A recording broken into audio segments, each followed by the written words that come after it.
So an important piece of information that we need to consider is the difference between authentic self-worth and inauthentic self-worth. The inauthentic version of self-worth depends on life circumstances, situations, events in time. And the authentic version of self-worth is totally independent, unconditional. It's always there, always available. The personality has its desires, has its needs, has its criteria and conditions that need to be satisfied in order for self-worth to be valid. So it depends on how much money is in my bank account, depends on how successful I am in marriage, it depends on if I get this bonus check, and all types of things. The problem with that is it leads to division, and it leads to, let's say, a roller coaster.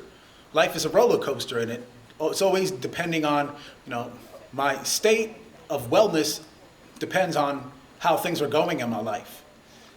And not a lot of people think that's a problem. Now, when you compare that to the authentic version of self-worth, we realize that self-worth is always there. It's always available. It's a consistent, unwavering, unfailing phenomenon. So that means that when we go through our lives, there's no reason to have to feel bad about ourselves when things aren't going right. And that's when we're tested the most. When things are going well, it's always like, oh, everything's always good, so it doesn't really matter. But when we're aware of the soul and its consistent nature that's always there, it makes life like there's less struggling, unnecessary suffering as well. And when you look at the history of the world, we could see that there's a good chance the unconscious lack of self-worth has actually affected the whole history of the world. We're talking about, thousands of years of warfare, inequality, injustice. And not a lot of people know that lack of self-worth is a problem. And that's the way the adversary likes it. He doesn't want us to be aware, because once we become aware of it, it loses a lot of its power, it loses a lot of its strength.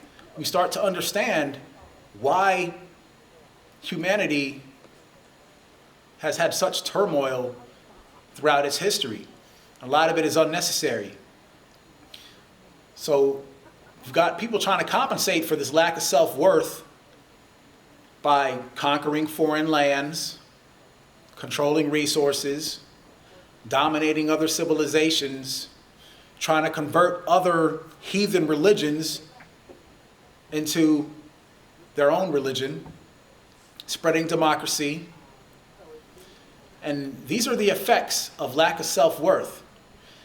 And we think, everything's normal. That's the way it's always been. We don't think it's ever going to change. But unfortunately, that sense of being normal is the trap, because we don't realize something is wrong. The personality is very proud. It doesn't want to admit anything is wrong, because if it does, it has to fall back. It has to let go of control. And that letting go of control is a very scary thing. The personality resists at all costs.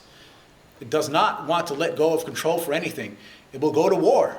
It will fight other people. It will kill other people. It will kill itself in the process. So this personality is hanging on to something, always dependent on something. But the soul, the true identity, doesn't lift a finger. The soul is one with infinite power and infinite strength without lifting a finger. It doesn't have to do a single thing. So it's important to recognize that contrast.